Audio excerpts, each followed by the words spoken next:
bincang-bincang, yaitu saya sendiri di sini sebagai host. Saya Anggun Pranita dan ditemani oleh teman saya. Hai, saya Sri Mardayani. Kali ini kami akan mengundang tamu yang sangat spesial. Langsung saja panggil tamunya nih. Nah, ayo masuk Ki. Aplaus dong. Apa kabar ini? Baik. Bagaimana di perjalanan tak? Aman sih? Alhamdulillah. Cuman tadi agak hujan, baru macet. Memang itu di depan gor. Macet sekali kalau sore. Apalagi kalau hari Minggu dia tutup ya. Nggak bisa lewat. Kuakui.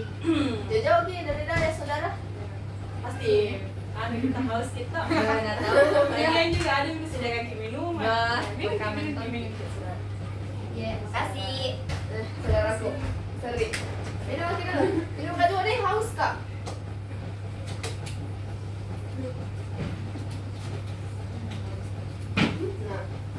Nah, jadi kedatangan saya ini tuh berencana kak undang kini podcastku untuk membahas pergerakan sejarah nasional Budi Utomo yang lama sekali nih penasaran kak, kayak gimana tuh sejarahnya pergerakan nasionalnya di kayak dari dulu mah kepo. Maka dari itu, Maka berbagi ilmu pengetahuan. Iya lah, sharing lah. Sabi-sabi. Maka bertanya di kita semua ini, Ya, apa Apa alasan yang bisa dia? apa alasan tak suka sejarah? Terus saudara ya kok. Menurut saya tertarik sama sejarah itu karena sejarah itu adalah inti dari sebuah inti. Karena segala sesuatu pasti ada sebabnya, pasti ada asal usulnya, dan mungkin langsung ada. Nah, Iya. Sami. Menurut saya sejarah adalah fondasi yang paling penting. Itu kalau saya, kalau Menurut tak? Menurutku saya kok suka sejarah karena suka nggak tertarik begitu dengan apa sih yang terjadi di zaman dulu. Kan kita itu dulu kan hidup tuh di zaman dulu, jadi kayak tertarik kak begitu ya. Kayak baru apa banyak juga hal-hal unik yang terjadi di zaman dulu. Kayak mau kita tahu siapa sih kayak Penasaran, bagaimana Kak. itu? Yang penting jago cerita dari masa lalu. Kalau kita iya. Kalau kita menurut tak? Kalau menurutku tuh kenapa suka ke sejarah? Karena gurunya karena apa kalau mengajar seru kayak guru yang mana itu? Nggak tahu ada tidak dua gue dan namanya. Gaca. Kalau kita ya saudara bagaimana? Nah, kalau saya tuh nggak terlalu tertarik ya sama sejarah, nggak terlalu tertarik ya, tapi tergantung gurunya aja sih. Kalau bagus cara mengajar guru aku suka sih, kalau tidak Kalau jelas, tergantung guru aja. kalau jelas. Nah, kalau jelas bicara, nah kayak ada satu kelas pasti aku suka juga benda. Ini. Makanya pindah sekolah ke Solo. Nah, Mau kak bertanya ini, masih kalian ingat dengan berapa lama Indonesia dijajah dan berapa lama pahlawan tak berjuang, bertempur dan berperang dan diusir penjajah? Pasti sangat lama toh. Kayaknya lama dia. Sekitar berapa abad?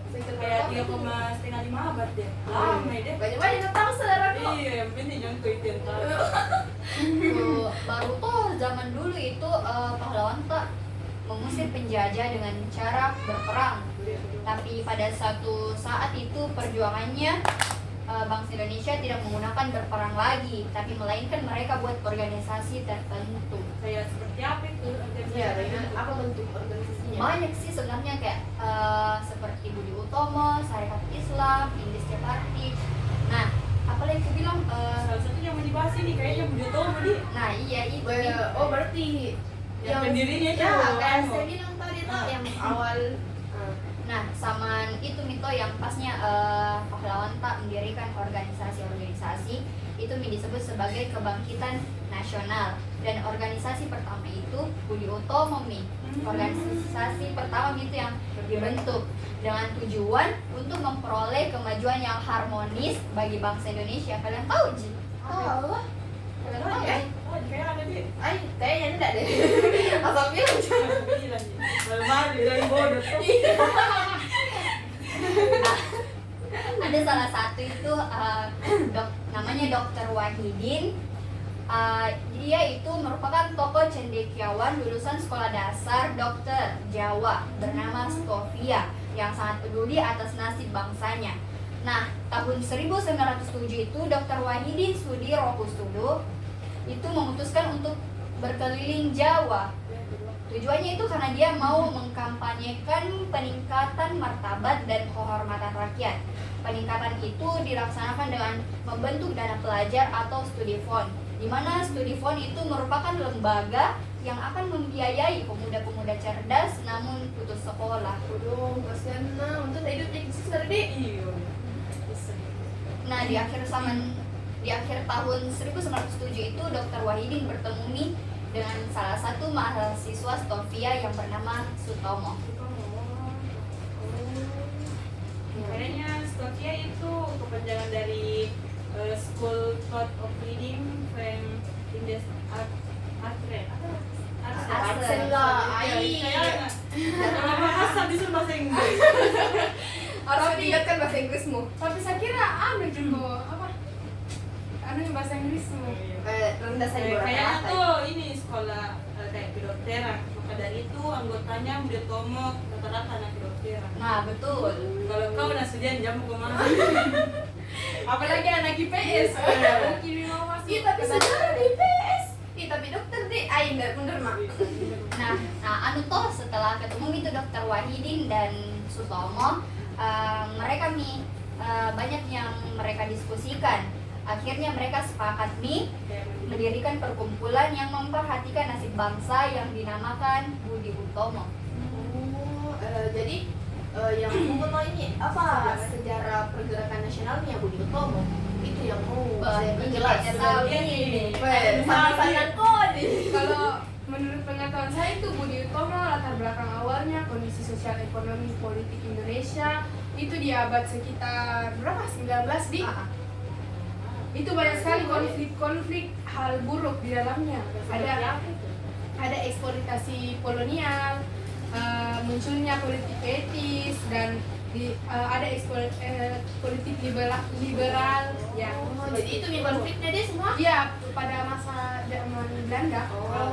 Kacau yang Belanda. Masyarakat Indonesia itu diperbudak.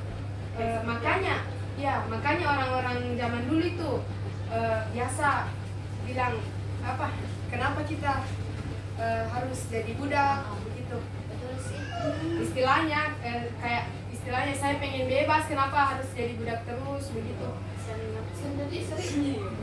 Nah, pada saat itu ada sosok yang namanya Bapak siapa tadi yang kita Dr. Wahidin. Iya. Ya, Dr. Wahidin Sudirohusodo. Itu dia seorang mahasiswa kedokteran. Dia melakukan sebuah propaganda keliling Jawa. Kayak buat menyuarakan kayak kita harus bangkit, jangan mau diperbudak terus. Jadi harus meningkatkan ini. Iya. Harus dilawan itu. Iya. Berubah pola Iya. pikir atau ya. Ketika dia menyuarakan hal propaganda tersebut, mahasiswa-mahasiswa khususnya mahasiswa yang ada mahasiswa Stovia setuju menyetujui toh hasil Itu yang tentang meningkatkan semua itu. menyetujui hal tersebut. Akhirnya mereka mengembangkanlah gerakan tersebut hingga akhirnya pada tahun 1908 dia mulai mendirikan dan mendekorasikan pendirian dari Budi Utomo sendiri, tepatnya pada tanggal 20 Mei 1908. Itu sih menurut pengetahuan. Kalau Jagoin pengetahuan. Jangan beda juga nih. Ada peluang ini. Apa teman-teman? Nah, mau lanjut Ki. Nah, pada tanggal 20 Mei 1908 itu pada pukul 9 pagi nggak sih? Ya, 9 Jadi yang pagi lanjut di ini lanjutannya SD. 9 pagi Ya. di Stovia. Sutomo menjelaskan gagasannya kepada mahasiswa Stovia dan mereka semua sepakat akan hal itu dan terpilih inilah Sutomo sebagai ketuanya dan bahasa Melayu dipakai sebagai bahasa resmi organisasi tersebut. Udah sia-sia aja tau perjuangannya Budi Utomo sih. Wakil ketuanya siapa itu? Lupa juga. Ketuanya jadi. Nah, Kalau mana tapi juga itu Budi Utomo beranggotakan berapa? Nah, mau aku bahas toh. Bahas, iya. Nah, di bulan Juli tahun 1908 itu banyak orang yang bergabung di Budi Utomo, sebanyak 650 orang. Banyak Mana banget. ya? Hampir kan seluruh warga. Karena ini apa, Budi Utomo ini tersebar di 7 kota seperti Jakarta, Bogor, Bandung, Yogyakarta, Magelang, Surabaya, dan Probolinggo. Indah di Makassar nih. Gak ada lagi jauh nih ke bagian sekitar jauh. Budi Utomo itu menetapkan fokus pergerakannya hanya di Pulau Jawa dan Madura saja. Kenapa udah di Makassar? Karena banyak mendapatkan pengaruh penjajahan Belanda. Awalnya itu Budi Utomo ditolak sama kaum priai, tapi Budi Utomo itu dapat dukungan dari kalangan cendekiawan yang peduli terhadap pendidikan bangsa. Kongres pertamanya itu Budi Utomo tanggal 5 Oktober 1908 kayaknya. Diadakan itu di Yogyakarta. Mereka semua sepakat kalau pengurus besar organisasi itu berasal dari golongan tua, dan hasil kongresnya itu mungkin tahu apa? Apa sih? Nah, yang pertama itu hasil kongresnya, Budi Utomo tidak melakukan kegiatan politik. Yang kedua, kegiatan Budi Utomo ditujukan pada bidang sosial, budaya, dan pendidikan. Yang ketiga itu ruang geraknya hanya di Pulau Jawa dan Madura saja. Dan yang terakhir itu RT Tirto Kusumo, Bupati Karangajar, dipilih sebagai Ketua Budi Utomo Pusat. Dan penetapan pusat organisasi Budi Utomo adalah Yogyakarta. Oh, Jakarta deh. Jadi Setahuku juga Budi Utomo itu bergabung ke dalam PPPKI tahun 1927. KI. Bukan PPPKI, Bukan panitia perusahaan. bukan. Oh, Bukan. iya. Gerakan itu dipelopori oleh Insinyur Soekarno, dan pada tahun 1928 Budi Utomo ambil suatu langkah maju dengan menambah asas dan tujuan pergerakannya, yaitu turut berusaha mewujudkan cita-cita persatuan Indonesia. besar juga nih perjuangan Budi Utomo ada. Karena tidak rela bangsa dijajah terus selama Dikasih Bagus sih karena mau ditolak. Nah, kasih Meningkat Budi Utomo juga itu organisasi pergerakan pertama. Usaha mencapai persatuan Indonesia dilanjutkan dengan melakukan visi dengan PBI. apa itu PBI? Apa itu Jadi bahasanya? PBI itu Partai Bangsa Indonesia Oh. yang dipimpin oleh Dr. Sutomo. Maka berakhirlah Budi Utomo yang berperan sebagai organisasi pergerakan Indonesia. Tapi walaupun Budi Utomo berakhir, diharap hari kebangkitan nasional perlu dimaknai khususnya bagi generasi muda saat ini sih. Kita itu kayak harap kayak harus bisa kayak apa menghargai lah apa sih yang Apa dibuat perjuangannya? Jadi harus Kayak- juga meningkat, tidak bisa. Harus bangkit. Iya, meningkatkan Dan persatuan. Kimo juga mau dia tuh kayak sama begitulah. Apalagi organisasi ini bergerak di bidang sosial, budaya dan pendidikan dia. Iya. Ya, terutama kayak ini kita generasi kayak harus lebih maju. Jadi saya punya kesimpulan dari hasil bincang-bincang tadi ini. Apa? Simpulkan ke semua apa yang kita bilang tadi. Menurut kesimpulanku itu, Budi Utomo adalah organisasi yang didirikan oleh siswa-siswa Stovia pada tanggal 20 Mei 1908 toh? Ya. Pendiri Budi Utomo didorong oleh pemikiran Dr. Wahidin perihal pemberian beasiswa kepada anak-anak Jawa yang berpotensi. Nah, berdirinya Budi Utomo sebagai organisasi nasional pertama di Indonesia didasarkan dari keberadaan golongan pria itu yang kita tadi bahas. sempat ditolak dia. Ya, profesional yang merupakan elit modern di Indonesia. Keberadaan golongannya priai ini, keberadaan golongan priai profesional di dalam struktur masyarakat Jawa merupakan hasil dari devolidasi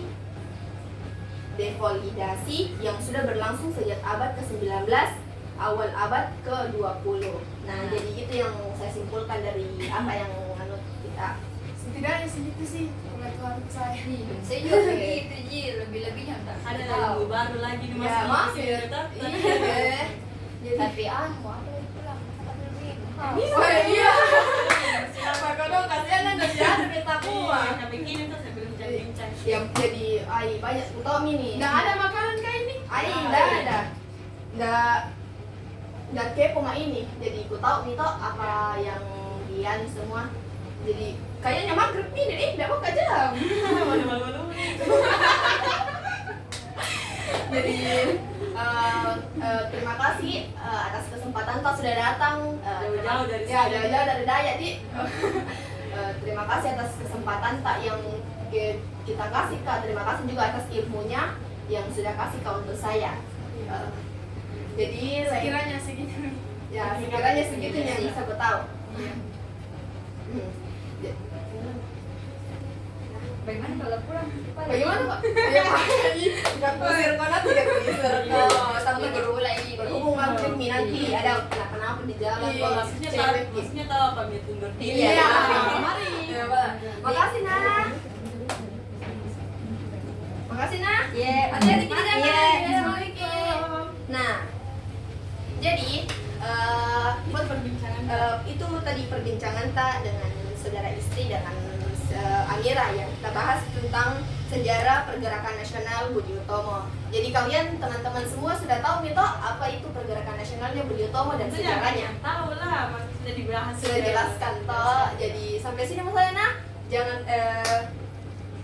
Jangan lupa like, comment, and subscribe. Terima kasih teman-teman.